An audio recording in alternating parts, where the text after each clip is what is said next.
మరి సూర్య మర్యంలో ఉంది, ఇంకా చాలా సూరాల్లో సూర్య బహ్రాలో ఉంది. ప్రతిసారి దేవుడు యేసు ప్రభువుని నేను పుట్టించాను, యేసు ప్రభువుని నేను పుట్టించాను రాస్తూనే ఉన్నాడు. యేసు ప్రభు మసీహా అంటే ఇప్పుడు మెస్సియా అని మీరు పెట్టిన పేరు ఖురాన్లో కూడా ఉంది. మసీహా అని ఉంటుంది దాంట్లో. యేసు మసీహా అంటే అభిషేకం పొందినవాడు, అంటే అభిషేకుడు, మసీహా అని రాస్తారు దాంట్లో. అభిషేకం ఉన్నవాడు అంటే దేవుని అభిషేకం ఉన్నవాడు, దేవుని వాక్యం చేత పుట్టినవాడు అని చెప్పి రాయబడింది. ఇవన్నీ కూడా బైబిల్లో ఉన్నదే, మరి ఖురాన్లో కూడా ఉన్నది. అవి ఉండి కూడా వీళ్ళేంటి ఇట్లా చేస్తున్నారు.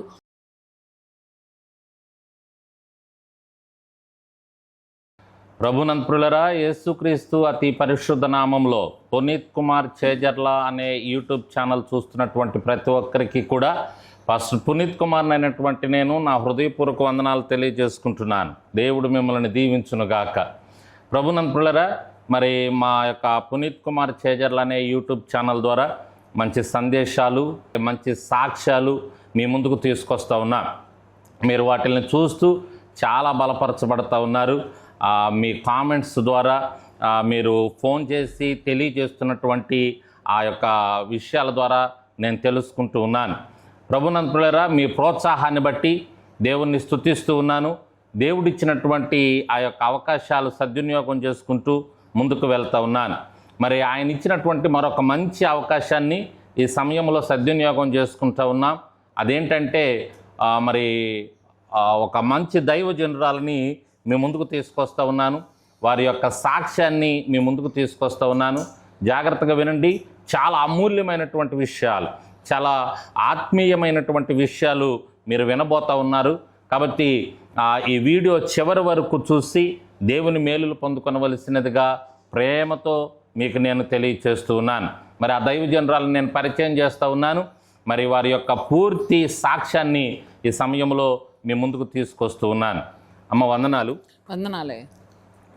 మంచిదమ్మా. మరి నేను కొన్ని ప్రశ్నలు అడుగుతుంటాను, వాటికి మీరు సమాధానం చెప్పండి. మీరు మీ పుట్టుక, మీరు ఎక్కడ జన్మించారు, మీ యొక్క బాల్య దినాలు ఎలా గడిచినాయి, ఆ విషయాలు తెలియచేయండి. నేను 1964 సంవత్సరంలో జనవరి మాసంలో 24వ తారీఖున పుట్టాను. నా తల్లిదండ్రులు, నా తండ్రి పేరు మహమ్మద్ అస్లం, తల్లి పేరు రహీమున్నిసా బేగం. వాళ్ళిరువురు కూడా ముస్లిం మతంలో, నిష్ట కలిగిన ముస్లిం మతంలో ఉన్నారు. అప్పటికి వాళ్ళకి వివాహమై 4 సంవత్సరాలు అయిపోయింది. 1960లో వాళ్ళకి వివాహం జరిగింది. ఈ 4 సంవత్సరాలు కూడా పిల్లల కోసం ఎంతో ప్రార్థన చేశారు, నమాజులు చదివారు. కానీ విగ్రహాల దగ్గరికి, ఎక్కడికి దర్గాల దగ్గరికి వెళ్ళేవాళ్ళు కాదు, ఏ తాయతుల కోసం వెళ్ళేవాళ్ళు కాదు, కేవలం అల్లా మీద ఆధారపడ్డారు. అలా 4 సంవత్సరాలు ఎదురు చూసిన తర్వాత దేవుడు గర్భఫలం ఇచ్చాడు నా తల్లి గారికి. నేను పుట్టడం జరిగింది. ఆ తర్వాత మీరు మొదటి సంతానం? నేను మొదటి సంతానం. నా తర్వాత మళ్ళీ 5 సంవత్సరాల దాకా మా తల్లిదండ్రులు పిల్లలు లేరు. 5 సంవత్సరాల తర్వాత మళ్ళా మా తమ్ముడు, పెద్ద తమ్ముడు పుట్టడం జరిగింది. అబ్దుల్ ఖాదర్ అతని పేరు, మా తాతగారి పేరు పెట్టారు. ఆ తర్వాత ఇంకా తమ్ముళ్ళు, చెల్లెళ్ళు, మొత్తం 6 వాళ్ళందరూ కలిసి, నాతో పాటు 7. నేను మొట్టమొదటి సంతానాన్ని. అయితే నేను స్కూల్ చదివేటప్పుడు కూడా చిన్నతనం నుంచి ఖురాన్ చదివించారు నన్ను. ఇటు స్కూల్కి పంపించినప్పటికీ సాయంత్రానికి టీచర్ వచ్చి, ఉస్తాద్ బి వచ్చి మాకు ఖురాన్ చదివించేవాళ్ళు. ఖురాన్ అంతా కూడా నిష్టగా చదివించేవాళ్ళు. 5 పూటలు నమాజ్ నేర్పించారు. మరి రంజాన్ నెల ఉపవాసాలు కూడా ఉండేవాళ్ళం, చిన్నతనం నుంచి కూడా ఉండటం నేర్పించారు. ఇంకా ప్రత్యేకమైన నమాజులు, తహజ్జుద్కి నమాజ్ అని, మరి సలాతు తస్బీహ్ నమాజ్ అని నేర్పించారు. దుగానే నమాజులని ప్రత్యేకమైన, ఇక దాంట్లో లోతుల్లోకి ఎంతవరకు భక్తి చేయాలో, మరి దరూద్ తాజ్ అని, సూరే యాసీను, రహమాన్ సూరా, ఇలాంటివన్నీ కూడా చదివేవాళ్ళం. కానీ దాని అర్థం తెలుసు కాదు, మేము అరబ్బీలోనే చదవాలి. అట్లా 5 పూటల నమాజ్ అజా ఇవ్వంగానే నేను చదివేదాన్ని. చిన్నప్పటి నుంచి కల్మా చదవటం అన్నీ కూడా ఆ పద్ధతుల ప్రకారం అన్నీ కూడా నేర్పించారు. మరి అవి చదువుతూ ఉన్నాము. 12 సంవత్సరాలు అయ్యేసరికి నాకు ఘోష చేశారు. ఘోష చేయటం అంటే ఆడవాళ్ళంతా వచ్చేసి ఆ రోజు నుంచి ఆడపిల్ల బయటకు వెళ్లకుండా బురకా వేసి చద్దర వేస్తారు. ఇంకా ఆ చద్దర వేయడానికి ఒక చిన్న ఫంక్షన్ కొంతమంది చేసుకుంటారు, కొంతమంది చేసుకోరు. నా విషయంలో అయితే కొంచెం ధనవంతులు కాబట్టి చేశారు. మా చుట్టాలంతా వచ్చారు. అంటే బుర్కా అంటే నలుపు రంగు నలుపు రంగు అంగి కింద వేసుకోవచ్చు, నుంచి పైకి. గ్రీన్, బ్లూ ఏదైనా రంగు అంటే వేసుకోవచ్చు. ఎక్కువగా నలుపు రంగు నలుపే కనపడతా ఎక్కువ ఉంటుంది. వాడతారు, 90% నలుపే వాడతారు. ఉమ్, ఇంకా కాబట్టి ఆ నలుపు రంగు బురకా మొహం కనపడకూడదు. ఊరికే చూడటం వరకే, కళ్ళ వరకే ఉండేది. నాకైతే బురకా ఉన్నది, ఫేస్ ఏం కనపడేది కాదు, ఎంట్రికలు కూడా కనపడకూడదు. మరి ఫుల్గా డ్రెస్ మొత్తం కూడా కనపడకుండా ఫుల్గా ఉండాలి. ఆ బురకా వేసి ఇంకా అప్పటి నుంచి ఆ రోజు నుంచి కూడా బయటకు వెళ్ళకూడదు, పురుషుల ముందుకు రాకూడదు. కొంతమంది ముందే వచ్చేది, అది కన్న తండ్రి, బాబాయిలు, పెద్దనాన్నలు, తోడబుట్టిన వాళ్ళు, అన్నదమ్ముల వరుసలు వాళ్ళ పిల్లలు రావచ్చు. మిగతా వాళ్ళు ఎవరి ముందు కూడా రాకూడదు. ఒక ఇంట్లో ఇద్దరు అన్నదమ్ములు ఉండి వాళ్ళ వివాహాలు జరిగితే ఆ భార్యలు, అన్న భార్య తమ్ముడు ముందు రాదు, తమ్ముడు భార్య అన్న ముందు రాదు. అంత నిష్ట. కనీసం అల్లుడు ముందు అత్త కూడా రాదు, అట్లాంటి ఒక నిష్ట. అలానే మేము మా కుటుంబాల్లో జరిగినాయి. ఏమన్నా మాట్లాడాలన్నా పక్కన నుంచొని, తలుపు పక్కన చాటు నుంచొని మాట్లాడేది మా అమ్మ. అట్లాంటి ఒక నిష్ట కలిగిన, ఎక్కడన్నా బయట నిష్ట కలిగినటువంటి ముస్లిం నిష్ట అంటే ఇంకా అల్లా ఆరాధన తప్పితే, అల్లా ప్రార్థన తప్పితే స్త్రీలు ఎలా ఉండాలో, పురుషులు ఎలా ఉండాలో, వాళ్ళ వివాహ జీవితాలు, వాళ్ళ పుట్టినప్పటి నుంచి చనిపోయేదాకా ఖురాన్లో ఏం రాయబడి ఉందో ఎట్లా చేయాలో అదే అవలంబించేవారు. అదే మాకు నేర్పించారు వాళ్ళు. చదువు ఎక్కడమ్మా?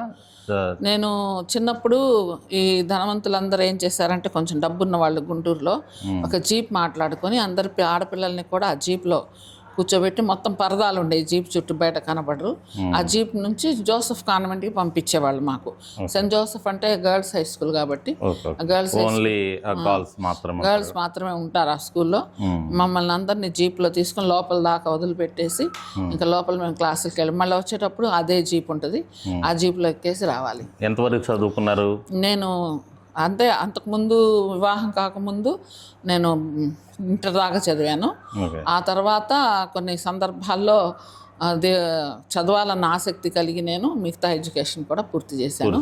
నేను ఎంఏ ఎంఈడి చేశాను, బిఎస్సి జువాలజీలో బిఎస్సి చదివాను. నేను బాగా చదువుతునేసరికి అందరూ పంపించండి, చదువంతా కూడా బుర్కాలో వెళ్ళే చదివాను. బురకాతోనే పంపించారు, అట్లయితేనే చదువుకోమన్నారు. పద్ధతి ఉంది కాబట్టి, అది ఉమెన్స్ కాలేజ్ మనకి ఫెసిలిటీ ఉంది కాబట్టి ఉమెన్స్ కాలేజీలు పంపించేవాళ్ళు. ఎక్కడ గుంటూరులో ఉమెన్స్ కాలేజ్ ఉంది. మరి బీఈడి కూడా, మీరు పుట్టింది గుంటూరులోనే? బీఈడి కూడా ఉమెన్స్ కాలేజ్కి వెళ్ళి చేశాను అక్కడ. ఎంఈడి కూడా ఉమెన్స్ కాలేజ్లోనే చేశాను. ఎంఏ మాత్రం ప్రైవేట్గా చేశాను, యూనివర్సిటీకి వెళ్తే జెంట్స్ ఉంటారని. ఎంఏ ఇంగ్లీష్ లిటరేచర్ ఒకటే ప్రైవేట్గా చేశాను. ఇంగ్లీష్ లిటరేచర్ చేశారు. మీకు వివాహం ఎప్పుడు జరిగింది? నాకు వివాహం 1982లో అబ్దుల్ రెహమాన్ ఆయన ఎస్ఐగా చేస్తున్నప్పుడు ఒక్కగానొక్క కుమారుడు మా అత్త మామకి. వాళ్ళు ఏం చూసారంటే, వీళ్ళు భక్తి గల కుటుంబం కాదా ఫస్ట్ అది చూస్తారు, తర్వాత ధనం చూస్తారు, కట్నాలు. మీ దాంట్లో ఫస్ట్ ఇంట్లో టీవీలు ఉన్నాయా లేవా, వీళ్ళు ఇష్టానుసారంగా తిరిగే వాళ్ళ, దేవుడు కాకుండా బయట వ్యవహారాల్లో తిరిగే వాళ్ళ, అన్నీ గమనించుకొని చేస్తారు. వాళ్ళు అదే గమనించారు, మేము కూడా, మా తల్లిదండ్రులు కూడా అదే గమనించారు. ఫస్ట్ వాళ్ళు భక్తి ఏంటి, తర్వాత ఉద్యోగం ఏంటి, ఆ ఉద్యోగంతో మా పిల్లల్ని, మా కూతుర్ని చూస్తారా లేదా, దేవుని దగ్గర ఆధారపడతారా లేకపోతే బయట ఇష్టానుసారం తిరుగుతున్నారా, ఇవన్నీ చూసుకున్నారు. వాళ్ళు చూసుకున్నారు, ఆ పెద్దలందరూ ఇష్టపడ్డారు. మరి మా అమ్మ వాళ్ళు ఎంత ఇస్తామని వాళ్ళకి ఇష్టం ఉన్న, మా నాన్న బాగా సంపాదించారు కాబట్టి. నాన్నగారు ఏం చేసేవారు? మా నాన్నగారు డైటెటిక్స్ చేసి ఉన్నారు. ఆయన సౌదీ అరేబియాలో అమెరికన్ కంపెనీ ఆరామ్కో కంపెనీలో చేశారు. చాలా మంచి కంపెనీ. అమెరికన్స్తో కలిసి ఉద్యోగం చేసి అప్పుడు వచ్చిన ధనమే ఇప్పుడు చాలా కోట్లయింది. నేను పుట్టినప్పుడు 64లో మార్చిలో వెళ్ళారు. నేను 64 జనవరిలో పుడితే మా డాడీ ఏమో మార్చిలోకి వెళ్ళారు జాబ్లో. అందుకు వాళ్ళు అనుకుంది ఏంటంటే, అమ్మాయి పుట్టడం వల్ల ఆశీర్వాదం వచ్చింది. అట్లా ఫస్ట్ టైం సౌదీ వెళ్ళి అమెరికన్ కంపెనీలో షిప్లో అమెరికన్స్తో కలిసి ఉద్యోగం చేసి, ఆ ఉద్యోగంతో వచ్చిన కొన్న పొలాలు ధనమే ఇప్పుడు దాకా కూడా ఉంది. ఇప్పుడు ఈ కోట్లలో ఉన్నాయి, అప్పుడేమో వేలల్లో కొనుక్కున్నారు. మీ వారు మిమ్మల్ని బాగా చూసుకున్నారు? ఆయన కూడా బాగానే చూసుకునేవాళ్ళు. ఇప్పుడు ఏదైనా షాప్కి వెళ్ళినా కానీ ఒక చీర నచ్చితే అదే టైప్లో 2 చీరలు తీసుకొస్తారు. ఒక డ్రెస్ నచ్చితే అదే టైప్లో 2 తీసుకొస్తారు. ఎస్ఐ కాబట్టి ఆ మెంటాలిటీ అలాంటిది. ఎందుకంటే ఇప్పుడు ఒక బాగుంది నా భార్యకి, ఇది బాగుందంటే అతను ఇంకోటి ఉందా అని అడిగి తీసుకుని 2 తీసుకొస్తారు. సేమ్ కలర్, మళ్ళీ సేమ్ డ్రెస్. అట్లా. మీకెంతమంది పిల్లలమ్మా? నాకు 2 కుమారులు. 2 కుమారులే. Okay okay. ఇప్పుడు ఇక ఇదంతా మీ బాల్యము, మీ వివాహం, మరి ఎలా మీరు టర్న్ అయ్యారు? ఎలా ప్రభువు నమ్ముకోవాల్సి వచ్చింది? ఈ విధంగా ఉన్నాము. ఖురాన్ చదివేదాన్ని, అంతా చదివేదాన్ని. వాళ్ళు నా మీద చేతబడి శక్తి చేశారు. ఎట్లాగంటే మా వారిని కొంతమంది సంబంధాలు అడిగారు, చుట్టాల్లోనే, వాళ్ళ చుట్టాల్లో అడిగితే మా అత్తగారు మామగారు నేను నచ్చి వాళ్ళని చూస్తూనే వాళ్ళని వదిలేసి నాకు ఇచ్చి వివాహం చేయడం జరిగింది. మంచి సంబంధం వచ్చిందని. ఇంకా వాళ్ళు ఏం చేశారంటే మమ్మల్ని వదిలిపెట్టి వెళ్తాడా అని చెప్పి నా మీద చేశారు. నా మీద చేసేసరికి మేము ఖురాన్తోనే జయించవచ్చు, ఖురాన్కి ఉన్న సంపూర్ణ శక్తి ఉంది, మేము దాంట్లోనే చేయాలని చెప్పి ఆ విధంగా నేను చాలా వరకు నేర్పించారు కాబట్టి నేను ఖురాన్ మీద ఆధారపడేది. అయితే నాకు బాధ ఎక్కువగా ఉండేది శరీరంలో. ఎవరో కత్తి తీసుకొని పొడి చేసినట్టు, కత్తి పెట్టి కోసేసినట్టు పొట్టలో, మరి అట్లా స్కార్ కూడా పడేది ఆ టైంలో. నమ్మకపోవటానికి నేను ఏదో అబద్ధం చెప్పానా అనటానికి కూడా ఉండేది కాదు. సాక్ష్యం కనపడతా ఉంది. మా అమ్మోళ్ళు, మా అత్తోళ్ళు కూడా ఈ ఊరికి డ్రామా ఆడుతుంది అట్లా అనుకోవటానికి వీలు లేకుండా వెనక పొడిస్తే అట్లా దన్నని అట్లా స్కార్ అట్లా రెడ్గా వచ్చేసేది ఆ ప్రాంతంలో. పొట్టలో కూడా గుండెల్లో నుంచి కోసినట్టు ఉంటే అక్కడ నుంచి అక్కడ దాకా అమ్మ అమ్మ అంటే అట్లా చూస్తే ఏదో ఉంది కోసినట్టు ఉందంటే ఏది అని చూస్తే ఎర్రగా అట్లా స్కార్ పడిపోయేది. ఎక్కడ బాధ కలిగేదో అక్కడ అట్లా స్కార్ పడిపోయేది పైన. ఆ స్కార్ చాలాసేపు ఉండేది. బాగా బాధ, మంట, ఒక రకమైన విపరీతమైన బాధ, తట్టుకోలేని బాధ ఉండేది నాకు. ఆ బాధ పోవాలంటే ఖురాన్ చదివి దాంట్లో ఆయతల్ కుర్సీ అని, యాసిన్ అని నాకు నేర్పించినవన్నీ కూడా పెద్ద పెద్దవి కావాలని నేర్చుకున్నాం. దేవుడికి సమీపంగా ఉండాలి, అల్లాహకి సమీపంగా ఉండాలని. అవన్నీ ఎన్ని చదివినా కానీ దానికి నివారణ కలిగేది కాదు. చాలా ఇబ్బంది పడేదాన్ని. ఎప్పుడుకో కానీ ఆ మత్తు వీళ్ళంటే నిద్ర మాత్రలాగా వేసుకుంటే అప్పుడు నిద్ర పట్టేది, లేకపోతే నిద్ర కూడా పట్టేది కాదు. డాక్టర్స్ దగ్గర తీసుకెళ్ళేవారు. ఆ బాధపడుతూ 104 డిగ్రీల జ్వరం, ఫిట్స్ వచ్చేసినట్టు, అన్నం తింటూ ప్లేట్ కింద పడిపోవటం, అట్లా ఫిట్స్ వచ్చేసి కళ్ళ ముందు ఏదో పొర వచ్చేసి కనబడేది కాదు నడిచి వెళ్ళాలంటే చేస్తే. అట్లా ఒక పరిస్థితి ఏర్పడితే డాక్టర్ దగ్గర తీసుకెళ్ళి, ముందు అదేగా చేస్తారు అందరూ, ముందు కారులో తీసుకొని డాక్టర్ దగ్గరికి ఎమర్జెన్సీ తీసుకెళ్ళి అంతా చేస్తే అవన్నీ ఏమి వాళ్ళకి కనబడలేదు అనేవాళ్ళు. అక్కడికి వెళ్ళేసరికి ఆ స్కార్లు ఉండేవి కాదు, నొప్పి ఉండేది కాదు. మరి వాళ్ళంతా టెస్టులు చేసి, వాళ్ళు చేసేది అదేగా, బ్లడ్ టెస్ట్లని, స్కానింగ్లని ఏదేదో చేశారు. మొత్తం చేసినా ఏం లేదు. అక్కడికి మా అమ్మ ఢిల్లీ తీసుకెళ్లారు. అక్కడ తీసుకెళ్లి స్పెషల్ డాక్టర్స్ వస్తున్నారని చూపించిన బాడీలో ఏమీ లేదని వచ్చింది. బొంబాయి తీసుకెళ్లారు, ఏమీ లేదని వచ్చింది. రాయవెల్లూరు తీసుకెళ్లారు. ఇవన్నీ చూసి విసుగొచ్చి ఇక్కడ అప్పుడు ఆమీలని వాళ్ళు తాయెత్తులు ఇస్తారు కదా, ఇది దయ్యపు శక్తులదని. నాకు కలలు ఏమొచ్చాయంటే ఆ పందులేదో నా మీద పడి పీక్కు తింటున్నట్టు, సర్పాలు నన్ను చుట్టుకుని ఉన్నట్టు, కుక్కలు ఒక గదిలో పెట్టి నా మీద ఉరుకుతున్నట్టు, శవాల మధ్యలోంచి నేను నడిచి వెళ్తున్నట్టు, ఆ సమాధుల్లో నుంచి చచ్చిపోయిన శవాలు అక్కడ కట్టకట్టి పెట్టి ఉంటే దాని మధ్యలోంచి వెళుతున్నట్టు అట్లా కళలు వచ్చాయి. ఆ కళల్లోంచి దగ్గును లేచి కూర్చొని భయపడేదాన్ని. భయపడబాక ఖురాన్లో ఆయతులు ఉన్నాయి, ఆయతల్ కుర్సీ ఉంది, అది చదువు, ఇది చదువు అని మా అమ్మ చెప్పేది. అయినా వణికిపోతూ బాడీ అంతా వీక్నెస్ వచ్చేసి అవి కనబడినప్పుడు లేచి చెమటలు పట్టేసి నేను చాలా విపరీతమైన బాధపడేదాన్ని. అట్లా 8 రకాల దురాత్మలు నా మీద క్రియేట్ చేసి, ఒకటి కాదు, ఇలా చేస్తూ ఉంటే ఒకదాని తర్వాత ఒకటి అట్లా నా మీద చాలా చీకటి శక్తుల ప్రభావాలతో నేను మనిషి చాలా సతమతమయ్యేదాన్ని. ఎంత ఖురాన్ చదివినా కానీ విడుదల వచ్చేది కాదు. ఒకసారి అయితే అవి చెప్పేవి, నేను తీసుకెళ్ళటానికే నేను వచ్చాను, మీరెవ్వరు ఎన్ని చేసుకున్నా దానికంటే పెద్ద నేను చదువుతాను, ఖురాన్ నేను చదువుతాను వాక్యం అని చెప్పేవన్నమాట వాళ్ళతో, ఆమెలతో.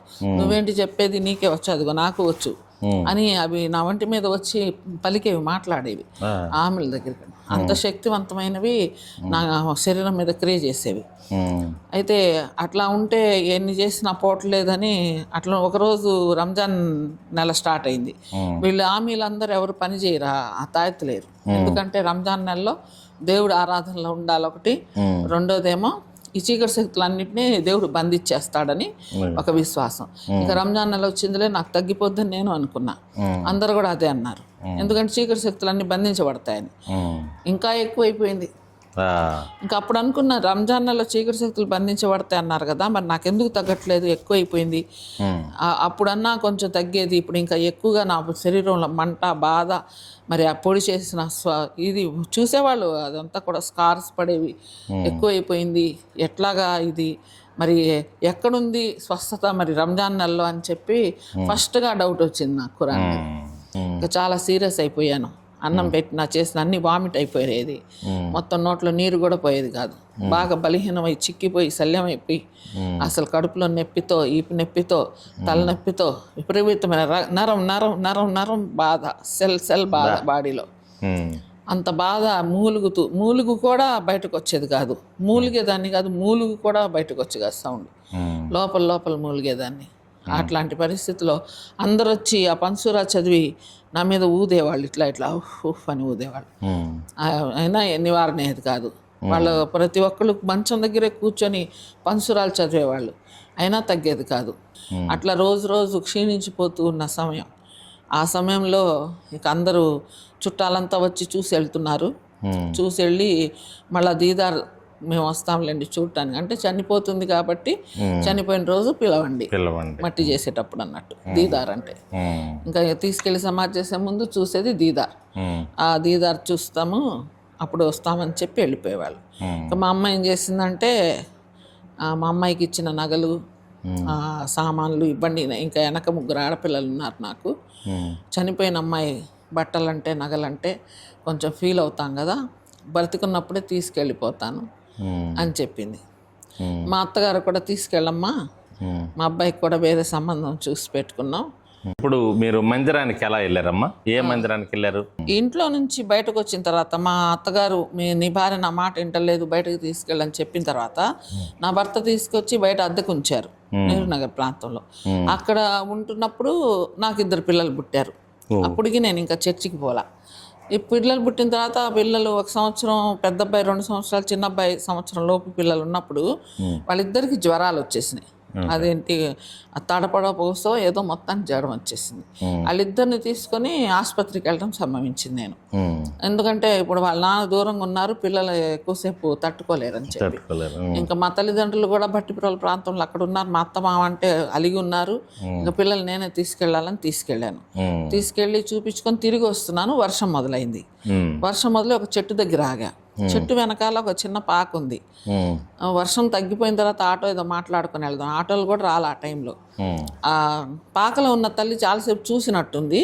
ఇంకా పిల్లలు ఏమి తడుస్తున్నారని చెప్పి నన్ను లోపల రామ్మ, పిల్లలు తడుస్తున్నారు, లోపల వచ్చి కూర్చో, వర్షం తగ్గిన తర్వాత రిక్షా మాట్లాడుకొని వెళ్తావు కానీ అంది. సరే లోపలికి వెళ్ళా. లోపలికి వెళ్ళంగానే ఆ పాకలో, ఆ గదిలో ఒక క్యాలెండర్ ఉంది. ఆ క్యాలెండర్ మీద నాకు కనబడిన యేసు ప్రభు శిలువలో గాయాలతో అక్కడ కనిపించాడు. కనిపించేసరికి నేను చూశానన్నా. ఆమె తల్లి పట్టుకుంది. ఇంకా ఏం ఉరకాల ఉంది, ముస్లిం చూసిందంటే దేవుడు ఏమి దర్శించాడని ఆమె తెలుసుకొని ఆమె ఇంకా వివరాలు అడటం మొదలుపెట్టింది. అడిగా, అమ్మ నేను ఈ దర్శనం చూసినప్పటి నుంచి నేను ఎక్కడ వెళ్ళాలి, చర్చికి ఎలా వెళ్ళాలని నాకు తెలియట్లేదు, నేనేం చేయాలి అమ్మమ్మ, నువ్వు చెప్పు అన్నా. అంటే ఆమె చెప్పింది, అమ్మ ఫలానా శారదా కాలనీలో ఫలానా మేరీ సిస్టర్ అని ఉంటారు. అంటే నేను పురుషుల ముందు వెళ్ళలేనని ఆమె గ్రహించినట్టు. బురకాలు ఇవన్నీ ఉన్నాయిగా నాకు, ఇంక వీళ్ళు వెళ్ళర్లే, మేము నాడ మనిషికి అప్పగించాలి. అందులో మేరీ సిస్టర్ చాలా పవర్ఫుల్గా ఉండేది, దయ్యాలు వదిలించడం, అన్ని ప్రవచనాలు చెప్పటం పవర్ఫుల్గా ఉండేది. అప్పుడు ఆమె దగ్గరికి అడ్రస్ ఇచ్చి చెప్పింది, రేపే ఉందమ్మా బుధవారం, నువ్వు వెళ్ళు అక్కడికి అని చెప్పింది. అప్పుడు ఇంకా అంతలో ఈ మాట్లాడుకున్న వర్షం తగ్గింది, ఇంటికి వెళ్ళిపోయాను. 2వ రోజు ఇమీడియట్గా ఇంకా ఆలోచించేలా నేను ఎట్లాగైనా వెళ్ళాలి నేను మందిరానికని.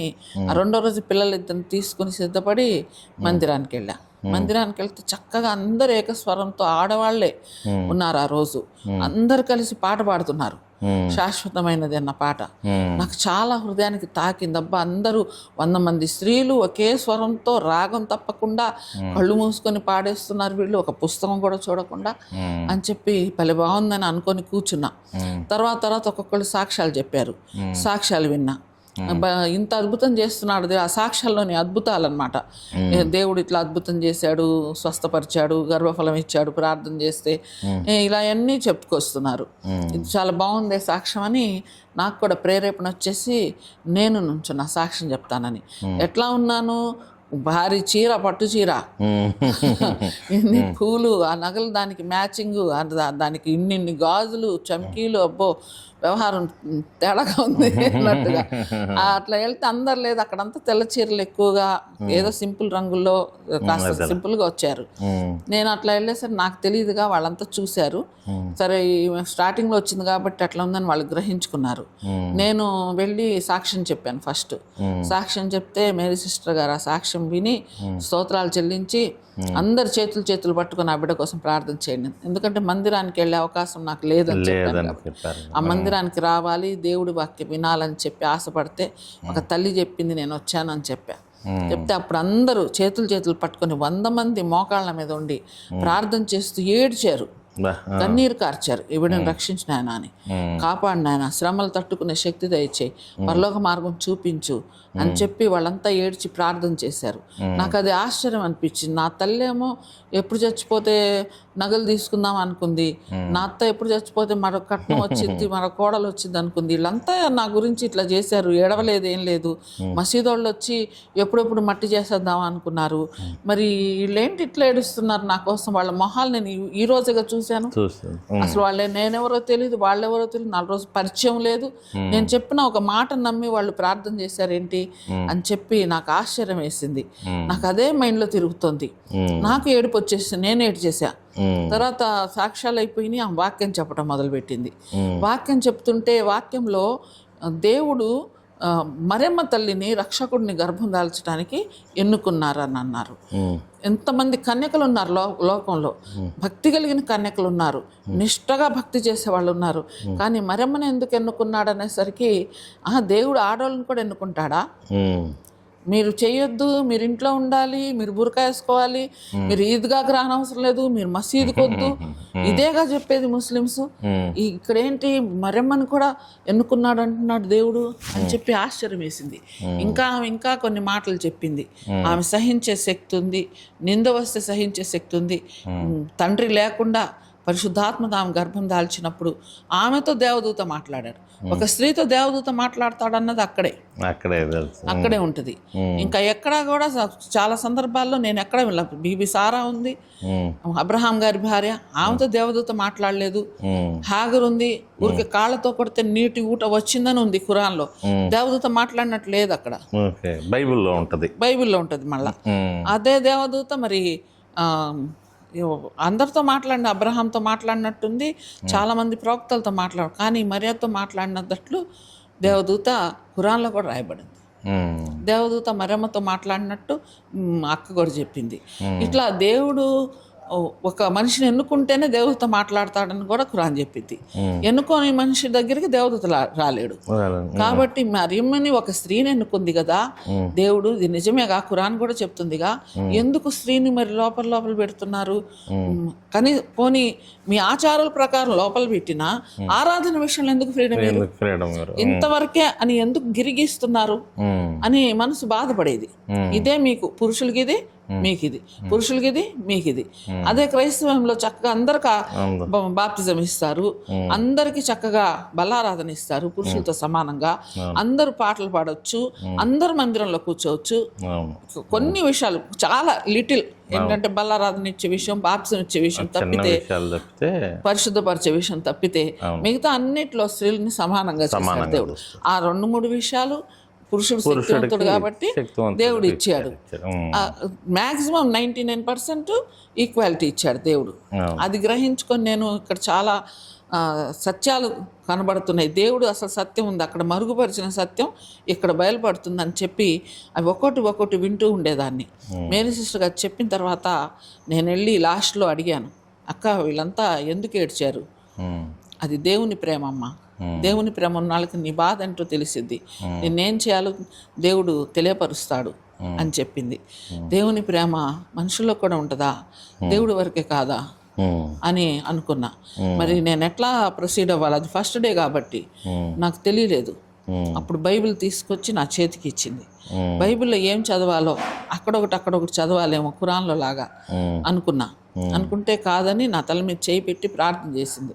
ఈ బిడ్డకు సమస్తం నేర్పించాయా నీ భక్తి, ఎంత సంపూర్ణతలను తీసుకెళ్తావో అంత సంపూర్ణతలను తీసుకొచ్చి సమస్తం బయలుపరిచి నేర్పించని ప్రార్థన చేసింది. అంటే దేవుడు నాకు నేర్పిస్తాడా అన్ని, తన గురించి దేవుడు నా పక్క నుండి నేర్పిస్తాడా, అంత గొప్ప దేవుడా అని చెప్పి నేను ఇంకా దేవుడిలో తన్మయత్వం అయిపోతుంది. ఇంకా దేవుడే నా పక్కన వచ్చి కూర్చొని నేర్పిస్తే ఇంకా అంతకంటే ఏం కావాలి. ఆయనే టీచర్ అయిపోయి ఆయనే సమస్తం అయిపోయి ఇంకా బైబిల్ తీసుకెళ్ళి ఇంటికెళ్ళి పిల్లలు కొంచెం సముదాయించేసి ఇంకా చదవటం ప్రారంభిస్తే ఆది కాండం అంతా ఖురాన్లోనే ఉంది. దేవుడు సృష్టించిన మాటతో ఇది అగ్గును గాక అంటే అవుతుంది. అది ఖురాన్లో కూడా అదే రాయబడింది. ఆయన ఆదిలో ఎలా సృష్టించాడు, మొదటి దినం ఏం సృష్టించాడు, రెండో దినం మొత్తం కూడా ఖురాన్లో కూడా రాసింది. ఇదంతా కరెక్టే. అక్కడి నుంచి నూహ్ అలైహిస్సలాం, నోవాహు గారు, మరి ఇబ్రాహీం అలైహిస్సలాం, అబ్రహాం గారు, యాకూబ్ అలైహిస్సలాం, యాకూబ్ గారు, ఆయన ఇజ్రాయెల్గా మార్చింది, ఆ యోసేపు చరిత్ర, మరి ఇవన్నీ కూడా బైబిల్ గ్రంథంలో ఉన్నాయి. ఉన్నట్టే ఉన్నాయి, కొద్దిగా చిన్న డిఫరెన్సెస్ ఉన్నాయి, మొత్తం అదే ఉంది కదా అని నిర్గమాకాండానికి వెళ్ళేసరికి మోషే గారి చరిత్ర, మూసా అలైహిస్సలాం గురించి కూడా ఖురాన్లో సూర్య బహ్రాలో ఉంటుంది. మొత్తం ఆ ధర్మశాస్త్రం ఆయన చెప్పిందంతా కూడా ఏదైతే ఆయన సంఖ్యాకాండంలో లేవి కాండంలో రాశాడో మొత్తం సూర్య బహ్రాలో ఉంది. నేను ఈ రిఫరెన్సెస్ తీసి పెట్టాను, నేను స్టడీ చేసి ఉన్నాయి అవి. అంటే ఎక్కువ సమయం ఉంటే ఒక క్లాస్ లాగా ఉంటే చెప్పొచ్చు, కానీ ఇప్పుడు సింపుల్గా ఇప్పుడు సాక్ష్యం చెప్తేనే అంతసేపు పడుతుంది. ఇంకా అవన్నీ చెప్పాలంటే ఇక చాలా లాంగ్ అయిపోతుంది. అదంతా కూడా నేను కలెక్ట్ చేసి పెట్టాను. ఖురాన్లో ఉన్నవే బైబిల్లో కూడా ఉన్నాయి, అంటే బైబిల్లో ఉన్నాయి, ఖురాన్లో ఉన్నాయి, ఒకటిగానే ఉందని. పాత నిబంధన అంతా ఒక 6 days అట్లా చదివేసరికి అవన్నీ చూసి ఇది అంతేగా, నా భర్త రాగా ఎవరికి పంచుకుంటుంది స్త్రీ ముందు, భర్తకేగా ముందు చెప్పుకుంటుంది. అందులో మాకు బయటకు వెళ్ళి ఎవరితో మాట్లాడే అవకాశం కూడా లేదు. ఏమన్నా చెప్పుకుంటే భర్తతోనే. నేను లొడ వాగేదాన్నిగా నువ్వు అనేవాడు అంతకు ముందు. సరే ఈ విషయం కూడా చెప్దామని చెప్పి రాగానే చెప్దామంటే బైబిల్ ఎట్లా అని టేబుల్ మీద ఉంది, చదివి పెట్టా. చెప్దాంలే ధైర్యంగా, ఏం చేస్తే తప్పులు కాదు కానీ అసలు నా మాట వినలేదు, ఎందుకు పెట్టింది బైబిల్ లేదు, ఇది ఎవరిచ్చారు లేదు, అసలు ఇది ఎక్కడొచ్చింది, ఎట్లా వచ్చింది, పరాయి పుస్తకం ఇంట్లో ఎందుకు వచ్చింది, నువ్వు ఇది ఎందుకు చదువుతున్నావు, ఎవరు వస్తూ పోతున్నారు ఇంట్లోకి అని చెప్పి గై నరిచేసి వెంటనే ఆ ఫోన్లు చేసేసి చుట్టాలందరినీ పిలిచేశాడు. మా అమ్మ, నాన్న, ఇంకా మా తమ్ముళ్ళు, చిన్న వాళ్ళైనా వాళ్ళు యవ్వన కాలంలో ఉన్నారు అప్పటికి. మా అత్త, మా మామగారు, మా ఆడపడుచులు, వాళ్ళ పిల్లలు, ఇంకెవరెవరో చుట్టాలు చాలామంది వచ్చి చేరారు. చేరితే ఏంటంటే కార్లలో ఒక కారు వెళ్తే మీరు 3 తీసుకురండి, ఇంకో కారు 3, ఈయన కారేమో ఒక 2 కుటుంబాలని, ఎవరెవరున్నారు ఇంట్లో అందరినీ తీసుకురమని వచ్చేసారు. నిమిషాల్లో వచ్చేసారు. ఇదేంటని అడిగితే అదిగో బైబిల్ తెచ్చింది. ఇంకా అందరూ, మా అమ్మ, నాన్న అందరూ కూడా, నీకు మేమేం నేర్పించాం, నీకు నమాజ్ నేర్పించాం, ఖురాన్ చదవటం నేర్పించాం, అది అసలు మానేసావు, నువ్వు ఎందుకు మానేసావు, ఎందుకు నమాజ్ చదవట్లేదు, ఈ పుస్తకం ఎందుకు వచ్చింది ఇంట్లో అని చెప్పి అందరూ తిట్టారు. మా అమ్మ కూడా తిట్టింది, నాన్న కూడా, మీరేం చేస్తారో చేయండి, ఇలాంటి పుస్తకాలు పట్టుకోకుండా చేయండి, మీరు చంపుకున్నా సరే అని చెప్పి మా నాన్న చెప్పాడు. నీకు నేను నేర్పించిన భక్తి ఏంటి, మా పరువు తీయటానికి నువ్వు తీసుకొచ్చావు. మా అమ్మ, మా మామగారు, నువ్వు ఇంత బాగా చదువుతావా ఖురాన్, ఇవన్నీ ఎందుకు తీసుకొచ్చావు మా మామగారు. ఇక అందరూ వాళ్ళ నోటికి వచ్చినట్టు ఒక్కొక్క మాట అనేశారు. తర్వాత మేము వెళ్తున్నామని చెప్పి అందరు వెళ్ళిపోయారు. లాస్ట్కి ఆయన కూడా వెళ్తూ బైబిల్ తీసుకుని వెళ్ళిపోయాడు. ఏం చేశాడో నాకు తెలియదు. వెళ్ళిపోతే వీళ్ళంతా వెళ్ళిపోయారు. ఆ రోజు సాయంత్రం దాకా ఏం జరిగిందా నాకు అయోమయంలో ఉంది. నా మైండ్ అంతా కూడా బైబిల్లో ఆ విషయాలే ఉన్నాయి. పాత నిబంధనలో ఇంత స్పష్టంగా ఉంది, కొత్త నిబంధనలో ఏముందో నాకు ఇదంతా గుర్తురాట్లా. వీళ్ళు ఇంతేలే, ఈ మతం ఇంతే, వీళ్ళు ఇంతే అనుకొని ఇంటి దగ్గర ఒక సూజన్ అని ఒక ఆమె ఉంటే ఆమె దగ్గరికి వెళ్ళి నాకు నీ బైబిల్ ఇవ్వా అన్న. ఆమెకు అప్పటికే తెలిసింది బైబిల్ చదువుతున్నాను, అంత గందరగోళం చేశారని తెలిసిద్దిగా. వీళ్ళ దగ్గర వాళ్ళు మాట్లాడుతున్న మాటలన్నీ కూడా చుట్టుపక్కల వాళ్ళు వింటారుగా. నీకు అసలు బుద్ధి ఉందా, నిన్నేగా తిట్లు తిన్నావు, అవి ఇప్పుడే నువ్వు బైబిల్ కావాలంటున్నావేంటి, అమ్మో నేను ఇస్తే నన్నేమంటారో, నిన్నేమనరు, నీ బైబిల్ అని తెలియదు, ఒకవేళ వాళ్ళకి తెలిసి నీ బైబిల్ తీసుకెళ్ళినా నేను కొత్తది కొనిస్తాను నీకు, నేను ఇప్పుడు వెళ్ళి కొత్తది కొనుక్కోలేను, ఎక్కడుందో నాకు తెలియదు, కాబట్టి నువ్వు నాకు బైబిల్ ఇవ్వాల్సిందే అంటే చచ్చినట్టు ఇచ్చింది. వదలలా, ఆమె ఇంట్లో నుంచి బయటికి రాలి ఆమె బైబిల్ ఇచ్చేదాకా. వెళ్ళిపోతానేమన్నాని ఒక 10 నిమిషాలు, పావుగంట, ఒక అరగంట చూసింది. అరగంట దాకా కూడా రాలా, నువ్వు ఇస్తే నేను వెళ్తా అని చెప్పి ఆమె చేతులతో ఆమె బైబిల్ ఇస్తే తీసుకొని వచ్చి మళ్ళీ కొత్త నిబంధన చదవటం మొదలుపెట్టి మత్తయి సువార్త దగ్గర నుంచి అక్కడంతా వంశావళి ఉంది, అదంతా అర్థం కాలే స్టార్టింగ్లో. తర్వాత యేసు ప్రభు పుట్టుక దర్శనము, తర్వాత యోహాన్ ప్రవక్త గురించి అంతా కూడా బైబిల్లో ఉంది. ఎక్కడ సూర్య ఇమ్రాన్లో ఉంది ఈ యోహాన్ గారి గురించి, జకరియా గారి గురించి, మరి సూర్య మర్యంలో ఉంది, ఇంకా చాలా సూరాల్లో, సూర్య బకరాలో ఉంది. ప్రతిసారి దేవుడు యేసు ప్రభువుని నేను పుట్టించాను, యేసు ప్రభువుని నేను పుట్టించాను రాస్తూనే ఉన్నాడు. యేసు ప్రభు మసీహా అంటే, ఇప్పుడు మెస్సియా అని మీరు పెట్టిన పేరు ఖురాన్లో కూడా ఉంది, మసీహా అని ఉంటుంది దాంట్లో. యేసు మసీహా అంటే అభిషేకం పొందినవాడు, అంటే అభిషేకుడు, మసీహా అని రాస్తారు దాంట్లో. అభిషేకం ఉన్నవాడు అంటే దేవుని అభిషేకం ఉన్నవాడు, దేవుని వాక్యం చేత పుట్టినవాడు అని చెప్పి రాయబడింది. ఇవన్నీ కూడా బైబిల్లో ఉన్నదే, మరి ఖురాన్లో కూడా ఉన్నది. అవి ఉండి కూడా వీళ్ళేంటి ఇట్లా చేస్తున్నారు, దీన్ని ఎందుకు తప్పంటున్నారు, ఎక్కడ తప్పంటున్నారు, సిలువ వేసిన తప్పండి మరి నాకు అనిపించింది ఎవరు, నాకు కనిపిస్తే స్వస్థత ఇచ్చింది, అది కరెక్ట్గా వాళ్ళు చెప్పేది, కాబట్టి ఇదే కరెక్టు అని చెప్పి ఇక అవి ఒక్కొక్కటి ఆయన అద్భుతాలు, ఆయన సముద్రం మీద నడిచింది అవన్నీ కూడా చదువుతూ యోహాన్ సువార్తకు వచ్చేసరికి కళ్ళ మీద సినిమా తిరిగినట్టే ఉండేది చదువుతుంటే. అది నేనే జీవాహారం నేనే అని 5వ అధ్యాయం నుంచి మొదలు పెట్టాడు ఆయన. అక్కడి నుంచి వెళ్ళేసరికి నా స్వరము, గొర్రెలు నా స్వరం వింటాయి, నా గొర్రెలు అయితే వింటాయి అంటే ఆయన గొర్రెగా మారాలి నేను, ఆయన స్వరం వింటున్నానా అని అనిపించేది. ఒక్కొక్కసారి అధ్యాయం చదివి ఏదైనా పనిలోకి వెళ్ళి పడుకునేటప్పుడు ఆ మాటలే ఆయన స్వరం అని ఇట్లా ఆలోచించుకుంటా 24 గంటలు అదే ఆలోచనలు ఉండేదాన్ని. ఆ తర్వాత మళ్ళా ద్రాక్షావళి నేను తీగలు మీరని, మీరు నాతో అంటుగట్టుబడి ఉంటేనే మీరు పరలోకం వెళ్తారు, లేకపోతే కొమ్మ పారవేయబడి కాల్చబడతారంటే ఇప్పుడు యేసు ప్రభువులు అంటుగట్టబడకపోతే అగ్నిగుండం. అది స్పష్టంగా దేవుడు మాట్లాడేశాడు అక్కడ.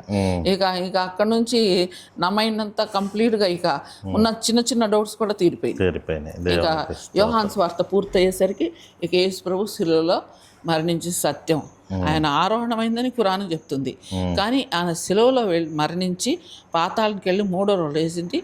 అక్కడ సాక్ష్యాలు కనబడుతున్నాయి, ఆయన సమాధి కనబడుతుంది, ఇవన్నీ ఉన్నాయి. ఇవన్నీ ఉంటే వీళ్ళెందుకు ఆయన సమాధి ఎక్కడ స్పష్టంగా చూపిస్తున్నారు, ఆయన గదిలోంచి తీసుకెళ్ళిపోయారంటారు వీళ్ళు. 600 సంవత్సరాల తర్వాత వచ్చింది ఖురాను, 600 సంవత్సరాల ముందే సాక్ష్యం ఉంది అక్కడ, సాక్ష్యం ఉంది. మరి ఇదంతా కంపారిజన్ చూసుకుంటుంటే కొంచెం బైబిలే కరెక్ట్ అని నాకు అనిపించి దీని వైపే నా మనసు అంతా మళ్ళీపోయింది. ఇంకా ఆ తర్వాత నేను బుధవారం వెళ్ళటం, ఆమె చెప్పిన బదులు వినటం, ఆమె చెప్పిన ప్రకారం ఆమె నేర్పించేది. ప్రతిదీ నేను క్వశ్చన్స్ వేసి అడిగేదాన్ని, నేను ఎట్లా చేయాలి ఎట్లా, ఆమె చక్కగా చెప్పేది ఎంతో ఓర్పు. అందరు వెళ్ళిపోయిన తర్వాత ఆమె పక్కన కూర్చొని నేర్చుకునేదాన్ని, అన్నీ చెప్పేది, అన్నీ ఆమె చెప్పినట్టు ఇంటికి వచ్చిన చదువుకునేదాన్ని, పిల్లలిద్దరిని తీసుకుని ప్రార్థన చేసేదాన్ని. అట్లా ఒక 4-5 నెలలు అయిన తర్వాత ఆ బాప్టిజం గురించిన బోధ చెప్పడం ప్రారంభించింది. ఆగస్టు 15కి బాప్టిజాలు ఇవ్వాలి, మీరు సొంత బిడ్డలు కావాలంటే బాప్టిజం తీసుకోండి. ఇప్పుడు మీరు ఎంత విశ్వాసంలో యేసు ప్రభు నామంలో చేసినా మీరు బాప్టిజం తీసుకోకపోతే ఆయన సొంత బిడ్డలు కారుగా. ఆయన తన రక్తం ఇచ్చి కొన్నాడు, మీరు ఆయన సొంతం అవ్వాలి అని చెప్పేది. అయితే నేను సొంతం యేసు ప్రభుని సొంతం అవ్వాలి, నన్ను బ్రతికించింది ఆయనగా. ఆయన దర్శనం పదే నాకు కనబడుతూ ఉండేది. ఆయన ఒక్కొక్కసారి వెలుగు రూపంలో కనబడేవాడు, వాక్యం చదువుతుంటే నా పక్కనే ఉన్నట్టు అనిపించేది, నాకేదో చెప్తున్నారు ఎవరో ఉన్నట్టు అనిపించేది. అలా నేను బాప్టిజం తీసుకోవాలి, నేను ఆయన సొంతం అవ్వాలని ఆగస్టు 15 దాకా ఇంకా 12 రోజులు ఉంది. అప్పుడు దాకా డౌట్ వచ్చింది. అప్పటి నుంచి ఇక ప్రార్థన చేయటం, అన్నం నీళ్లు మానేసా. ఎట్లాగంటే అంతకుముందు నగల కోసం వాటి కోసం పస్తుండేదాన్ని, స్ట్రైక్ చేసేదాన్ని. నాకు అది ఇస్తేనే నేను తింటా అని. ఇప్పుడు ఏసై దగ్గర కూర్చున్నా, నువ్వు నాకు బాప్టిజం ఇస్తేనే నేను తింటా తాత. రేపు ఆగస్టు 15కి నువ్వు నన్ను తీసుకొని బాప్టిజం ఇచ్చి నీ సొంత బిడ్డగా మార్చుకో. ఎంత చెప్పావుగా, ఎంత చేసావుగా, మరి ఆమె అట్లా అంటుంది కదా మేరీ సిస్టర్, మరి ఇది నిజమైతే నువ్వు నా సొంత బిడ్డగా మార్చుకో, వాళ్ళంతా ఎవరు ఉండకుండా చెయ్యి అని చెప్పి, నేను దేనికైనా సిద్ధమే, నన్ను చంపుకుంటావో నన్ను బ్రతికించుకుంటావో దేనికైనా సిద్ధమే అని తీర్మానం చేసుకొని ఆగస్టు 15 అయ్యేసరికి పిల్లలు, చిన్న పిల్లలు, వాడు 3 ఏళ్ళు రెండున్నర సంవత్సరాలు ఇద్దరికి. వాళ్ళిద్దరిని కొంచెం ఉప్మా పెట్టుకొని తీసుకెళ్ళి నేనేం తినలా, నీళ్లు తాగట్లా. వెళ్ళిపోయిన తర్వాత అక్కడ అదంతా కూడా మోకాళ్ళ మీద ఆ సంవత్సరం 98లో జ్యోతిర్మయుడ పాట నేర్పించాడు ఏసన్న. జ్యోతిర్మయుడ ఆ సంవత్సరంలో పుట్టిన పాట 98లో. జ్యోతిర్మయుడ నా ప్రాణ ప్రియుడ ఆగస్టు 15 నేర్పించాడు. ఆ రోజే స్టార్ట్ అయింది అది. ఆ పాట నేర్పించి చేతులు ప్రార్థన చేయమంటే ఏడ్చి గుండెలు అవిసేలా. ఎంతమంది ఉండేవాళ్ళమ్మా సంఘం బిడ్డలు?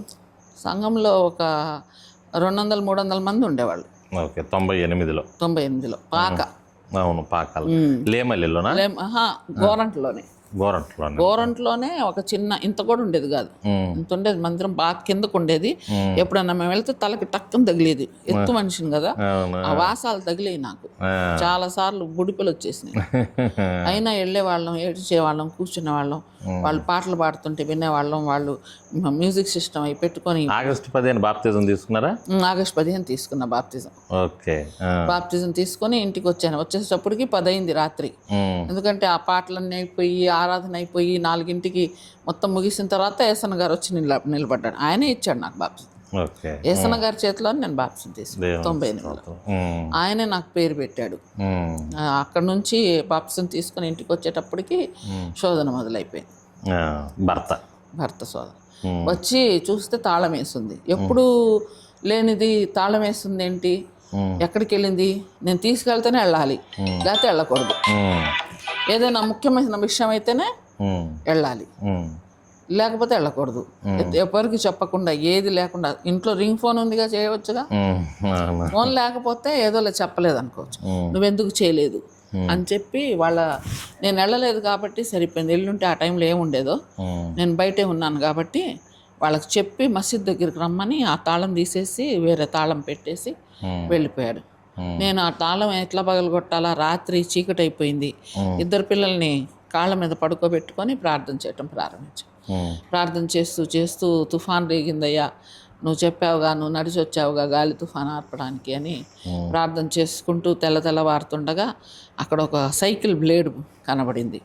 ఆ బ్లేడ్తో యేసు నామములని కోసి ఒక దెబ్బ కొట్టంగానే ఆ తాళం ఊడొచ్చింది. అంత లావు తాళం, ఇంత పెద్ద కప్ప. వాళ్ళే ఆశ్చర్యపోయారు, ఇంత పెద్ద కప్ప, ఏ తాళం కప్ప, ఏది చేసినా పోదు, ఇది ఎలా పగిలింది అని వాళ్ళే చెప్పుకున్నారు.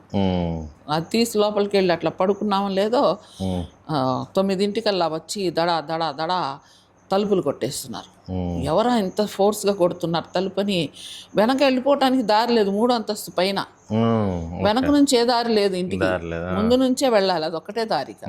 ఆ కిటికీ తీసి చూస్తే భయంకరమైన రౌడీ నుంచొని ఉన్నాడు, ఎన్నో హత్యలు చేసినాడు. ఈయన్ని తీసుకొచ్చాడేంటి ఈయన అని ఒక్కసారి గతుక్కుమంది ప్రాణం.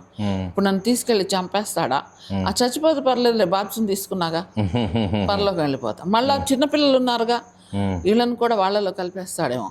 వీళ్ళెవరు మాట విన్నారు? ఆ పిల్లల్ని ఇప్పటి నుంచి నేర్పిస్తే నా మాట వింటారు, వాళ్ళన్నా రక్షణలోకి వస్తారు అని. ఏదైతే అదైందని నువ్వు ఆయన చెప్పిన మాట వినొచ్చావు కదా, నేను చెప్పిన మాట వినాలన్నా ఆ రౌడీతో. చెప్పమ్మా, నువ్వు రాత్రి ఎక్కడికి వెళ్ళావు చెప్పు అన్నాడు కఠినంగా ఒకలాంటి సౌండ్తో. అంటే నేను రాత్రి ఎక్కడ వెళ్ళో చెప్పాను, కానీ నా మీద చేయబడిందో ఏదన్నా పడిందో నేను పోలీస్ కేసు పెట్టేసున్నా అన్న ఊరికనే. రాత్రి అంతా కూర్చొని ప్రార్థన చేస్తున్నా. ఏదో భయపెట్టడానికి అన్నా కానీ వాళ్ళు భయపడ్డారో లేదో కూడా నాకు తెలియదు. నువ్వు తలుపు తీయమ్మా, నువ్వు ఎక్కడికి వెళ్ళావు చూపించమ్మా చాలా అన్నాడు. సరే ఎక్కడికి వెళ్ళాడు చూపించడమే కానీ నేను తలుపు తీస్తే ఆయన ఆ పిల్లల్ని పట్టుకొని వెళ్ళిపోతే నా జుట్టు పట్టుకున్నాడు. ఆ జుట్టు పట్టుకొని ఇటు కొట్టి అటు కొట్టి ఆ గోడలకేసి కొట్టి, ఇప్పుడు ఇట్లా దిగేటప్పుడు గోడలు ఉంటాయి కదా పక్కన, ఆ గోడలకేసి కొట్టేస్తూ ఇటు తిప్పి ఇటు కొడుతున్నాడు, ఇటు తిప్పి ఇటు కొడుతున్నాడు. ఆ 3వ అంతస్తు నుంచి కిందకు వచ్చేటప్పటికి ఎన్ని దెబ్బలు తగిలినా నాకైతే మైండ్ పని చేయాల. అక్కడ నుంచి కిందకి ఈడ్చుకెళ్తున్నాం. ఎప్పుడు వాకిట్లో ఉండేవాళ్ళు, నేను వెళ్తుంటే వలుస్తుంటే ఎక్కడికి వెళ్తున్నావు బేగం, ఎక్కడికి వెళ్తున్నావు, ఎక్కడికి వెళ్ళొచ్చారు మగుడు పిల్లలు, ఇట్లా అడిగేవాళ్ళు. అడిగేవాళ్ళు ఎవరు లేరు, అందరూ తలుపులు వేస్తారు. ఆ దెబ్బలు తింటూనే అట్లా చూశాను ఎవరన్నా ఉన్నారేమోనని. అందరూ ఆ కిటికీలు చాటు నుంచి కొంచెం పెట్టి చూస్తున్నారు కానీ బయటకు రావట్లా. ఏం జరిగితే ఏం సాక్ష్యాలు చెప్పాలనుకున్నారు, లేకపోతే రౌడీలు సాక్ష్యం చూస్తే మనల్ని చంపుతా, ఏదైనా కానీ కారణం భయపడిపోయి లోపలికి వెళ్ళిపోయారు. అట్లానే తీసుకెళ్ళి కారులో కూర్చోబెడితే 3 కార్ల నిండా రౌడీలు తీసుకొచ్చారు. వాళ్ళు చెప్పింది ఏంటంటే రౌడీలు పార్ట్ ముక్కలు చేసేసి ఒక్కొక్క చిన్న పిల్ల కాలువలోనో వేసేద్దాం. నీళ్లు ఫుల్గా పారుతున్నాయి, ఎక్కడికి వెళ్ళిపోయిందని చెప్పండి, మీరు సిఐ కాబట్టి మీరు కేసు కొట్టేసేయండి అని చెప్పి తీసుకెళ్తున్నారు. ఎటు గోరంట్ల సైడ్ అటేగా కాలువలు ఉండేది, వాగులు కాలువలన్నీ కూడా తీసుకెళ్తుంటే ఈ బాబు చిన్న బాబుకి ఏం తెలుసు, వాడు చిన్నోడు కదా, ఏదో తిడుతున్నాళ్ళే అమ్మని అనుకున్నారు. వాళ్ళు బాధపడుతున్నారు లోపల.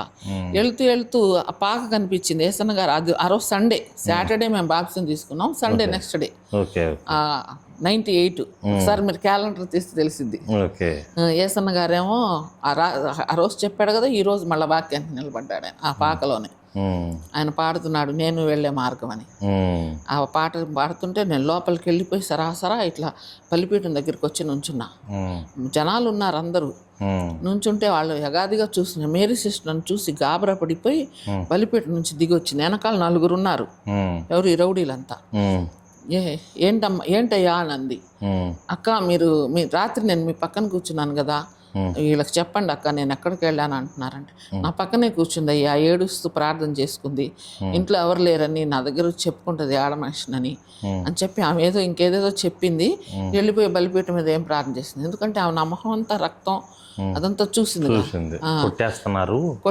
కొట్టిన ఇన్ని గాయాలన్నీ కనబడుతున్నాయి. ఎందుకంటే దానికి వేసి కొట్టాడు కదా, దానికి చోట ఏదన్నా గీరుంటే అదంతా కూడా తగిలి ఇవన్నీ కూడా ఘాట్లు. అప్పుడు రక్తం కారిందనమాట, మొత్తం రక్తం కారుతూ ఉంది, చేతులకి రక్తం, మొహం అంతా రక్తం, ఇదంతా చిందరవందరగా ఉంది కదా. అది చూసి ఇది ఎవరు కొట్టారు ఇవని బాగా అని చెప్పి అనుకుందామే. అనుకొని చెప్పి ఏం ప్రార్థన చేసిందో వాళ్ళందరూ కూడా కోపం చల్లారిపోయింది. అప్పుడు దాకా కోపంతో చంపాలనుకున్న వాళ్ళు ఇంకా వెళ్ళి వెనక్కి తీసుకెళ్ళాలనుకున్నారేమో. సార్ ఇక్కడికే వచ్చారంటలే సార్, పదండి వెనక్కి తిప్పండి అన్నారు. వాళ్ళే రౌడీలే. తిప్పండి అనేసి ఇక చంపకూడదు అనుకున్నారు. వాళ్ళ మనసులు మారిపోయి వెనక్కి తీసుకొచ్చి మసీద్ దగ్గర ఆపి వాళ్ళందరూ వెళ్ళి అనుకొని ఈయన బయటకు వెళ్ళి వచ్చేసరికి అమ్మ మమ్మల్ని క్షమించమ్మా, ఆయన ఏదో చెప్తే మా చేతులతో నిన్ను చంపేసేవాళ్ళం. ఇప్పుడు దాకా మేము టార్గెట్ వేసి తీసుకెళ్లి చంపాలనుకున్న వాళ్ళని ఎవరిని వదిలిపెట్టలా, నువ్వే తప్పించుకున్నావు. దేవునికి స్తోత్రం.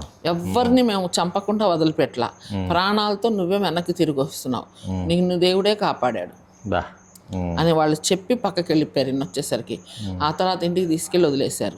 ఇంకా ఆ రోజు నుంచి నేను చర్చికి వెళ్తున్నానని చెప్పి కాపలా. అప్పుడు దాకా నేనంటే ఒక గౌరవం ఉండేది, ఖురాన్ చదివిద్ది అదో. ఇప్పుడేంటి ఒక దుర్మార్గురాల్ని, మతానికి ద్రోహం చేసిందని, భర్తకి ద్రోహం చేసిందని, తల్లిదండ్రులకి ద్రోహం చేసిందని, ఆ ముస్లిం మతానికే ద్రోహం చేసిందని అయిపోయాను. ఇంకా అప్పుడున్న గౌరవం పోయి ఇప్పుడు అంతా అవమానాలు. ఇక అందరు కాపలా పెట్టడం, ఎవరన్నా చాడీలు చెప్తే వచ్చి కొట్టడం, ఎక్కడికి వెళ్ళారని అనుమానించడం, గొడవ పట్టడం. కనీసం తినటానికి కూడా డబ్బులు ఇచ్చేవాడుగా. మా ఆడపడిచి ఇంటికి వెళ్ళి వాళ్ళు బియ్యం ఇస్తే తెచ్చుకోవాలి, అవి వండుకొని తినాలి. వాళ్ళు ఏ కూరగాయలు అయ్యే తినాలి, మాకు ఇష్టం వచ్చిన తినడానికి లేదు. ఏంటని అడిగితే ఒకరోజు మా పెద్ద అబ్బాయి వెళ్ళాడు, మా పిల్లలు వెళ్తే వాళ్ళు సంచులో వేసిస్తారు, మేము తినాలి. అట్లా చేశారు. 4 మసీదుల మధ్యలో అక్కడ నుంచి ఖాళీ చేసి తెచ్చిపెట్టారు. అక్కడుంటే క్రిస్టియన్స్ దగ్గరికి వెళ్తుందని. మేము బాప్తిజం తీసుకున్న తర్వాత మందిరానికి ఎట్లా వెళ్ళాలని పొద్దున్న 4 లేచి ముగ్గురం పిల్లలు అప్పటికి 3-4 ఏళ్ళు వాళ్ళు అవుతారుగా, అట్లా పెరుగుతున్నారుగా, వాళ్ళిద్దరిని కూర్చోబెట్టుకుని చాప మీద నేను కూడా కూర్చొని ప్రార్థన చేయడం మొదలుపెట్టేవాడు. అయ్యా నువ్వేమి ఇచ్చావో ఏమీ లేదు మాకు తెలీదు, ఆదివారం ఆరాధనకి నీ మందిరానికి మమ్మల్ని తీసుకెళ్ళు. నేను మందిరంలో ఆరాధన చేయాలని మొదటి నుంచి తపన పడింది, మరి ఆ మందిరానికి వెళ్లకుండా ఆపు చేస్తున్నారు. నేనేం తప్పు చేస్తున్నా, సినిమాకి వెళ్తానంటున్నానా, ఏమన్నా తప్పు పని చేస్తానంటున్నా, నీ మందిరానికే కదా, ఎందుకయ్యా నన్ను హింస పెడుతున్నారని ఏడ్చి ప్రార్థన చేస్తాను. ప్రార్థన చేస్తే దేవుడు ఒక వాక్యం ఇచ్చేవాడు, శనివారానికల్లా నీకు ముందుగా వెళ్ళి నీ మార్గాలు సరళం చేస్తాను. ఆ రోజు తెల్లవారి లేచి ప్రార్థన చేసుకొని బుట్టలో కింద బైబిల్ పెట్టి పైన పొట్లాలు సరుకులు తెచ్చిన తీయకుండా కూరగాయలు పెట్టుకొని బురకాయ వేసుకొని 2 పిల్లలు తీసుకుని తలుపులు తాళం వేస్తే ఎక్కడికి వెళ్ళిందని వెతుకుతారని తాళం వేయకుండా ఓపెన్ పెట్టి వెళ్ళిపోయేవాడు. వెళ్ళిపోయి అక్కడ ఆరాధన అంతా చూసుకొని ప్రార్థన అంతా చూసుకొని వెంటనే మళ్ళా తిరిగి బురకాయ వేసుకొని బస్సు ఎక్కేసి వచ్చేసేవాళ్ళం. ఇంకేం లేకపోతే సంతోషంగా కొంచెం రెస్ట్ తీసుకునేవాళ్ళం. అమ్మయ్య అని అట్లా ఒక 3 నెలలు 4 నెలలు 5 నెలల దాకా సాగింది. బలారాధన తీసుకునేదాన్ని, చేసేదాన్ని, వచ్చేదాన్ని. ఒకరోజు దేవుడు మాట్లాడుతున్నాడు, నీకు గుంట పని తవ్వబడి ఉన్నదని. ఏంటి ప్రభా ఇది అంటుందంటే, పిల్లలకేమో ఇంకా వెళ్ళటం అలవాటైంది కదా 4-5 నెలలు. అక్కడ ఆ పాటలు, ఆ సంతోషం, అక్కడ ఇంకో తోటి పిల్లలందరికీ చేయటం, వాళ్ళు ఎట్లా చేశారు అట్లా యాక్టింగ్ చేయటం వీళ్ళు నేర్చుకుంటున్నారు. వీళ్ళకి ఇంకా వీళ్ళు తీసుకెళ్ళట్లేదుగా, ఇటు మైండ్ తిరిగిపోయింది పిల్లలకి. ఇంకా వీళ్ళేమో సిద్ధపడిపోయి వెళదాం పదా అంటున్నారు. ఎవరు లేరు పదా అన్నారు. సరే నన్ను అక్కడి నుంచి పిల్లల్ని తీసుకొని మందిరానికి వెళ్ళి ఆరాధన అయిపోయిన తర్వాత తిరిగి వచ్చేసరికి వీళ్ళ నాన్న కూర్చొని ఉన్నాడు ఇంట్లో, మా వారు కూర్చొని ఉన్నారు. ఏంటి ఎక్కడికి వెళ్ళారు? నేను వచ్చి 3 గంటలైంది, మీరు లేరు. 3 గంటలు ఎక్కడున్నారు? ఎక్కడికి వెళ్ళారు అంటే, పెద్దోళ్ళు ఇట్రారా, మీరేం మాట్లాడట్లేదు, ఎక్కడికి వెళ్ళారా? నాన్న మార్కెట్కి వెళ్ళాం, ఇగో సరుకులు అన్నాడు వాడు తెలివిగా. సరేనని కాసేపు ఆగి చిన్నోడు ఇట్రారా అన్నాడు. ఏంటంటే ఎక్కడికి వెళ్ళారా అంటే, ఆసుపత్రికి వెళ్ళాంలే అమ్మకి బాగోపోతాను వాడు. అంటే ఇక అబ్బాయి బుట్ట ఇవ్వండి అని తీసుకుంటే అడుగున బైబిల్ ఉంది. ఇంకా తప్పించడానికి ఏమి లేదు. తలా ఒక మాట చెప్పారు, మీరు బైబిల్ తీసుకొని మందిరానికి వెళ్తున్నారని బెల్ట్ తీసుకొని ఆ పిల్లల్ని ఇరిగేటట్టు కొట్టాడు. నన్ను కారులో ఎప్పుడు లాఠీ ఉంటుంది, ఆ లాఠీ తీసుకుని నన్ను కొట్టేసి పడేసి వెళ్ళిపోయాడు. ఎంతసేపు చేయి నొప్పి పుట్టినంతసేపు కొట్టాడు. కొట్టి అట్లా పడేసి వెళ్ళిపోయాడు. పిల్లలకి ఎంత దెబ్బ తగిలినాయని చూసి పెద్దోడా ఏంట్రా నీకు దెబ్బలు బాగా తగిలినాయి అంటే, యేసుప్రభువే దెబ్బలు తిన్నాడులేమ్మా, ఈ దెబ్బలు అంటున్నాడు వాడు. చిన్నోడినేమో ఏరా నీకు దెబ్బలు తగిలినా అంటే, అవి దేవుడు బాగు చేసేస్తాడుగా, తగిలినాడు వాడు. చిన్నపిల్లలు వాళ్ళకి ఒక ఈజీ లాగా అయిపోయింది. అంటే వాళ్ళు వాక్యాలు వింటున్నారు కాబట్టి ఆ వాక్యాలు వాళ్ళకి మనసులో క్రియేట్ చేస్తున్నాయి. ఇక నేను కూడా పిల్లలు అట్లా ఉంటే సరేలేని ఒక రోజు ఏదో రెస్ట్ తీసుకున్నాం.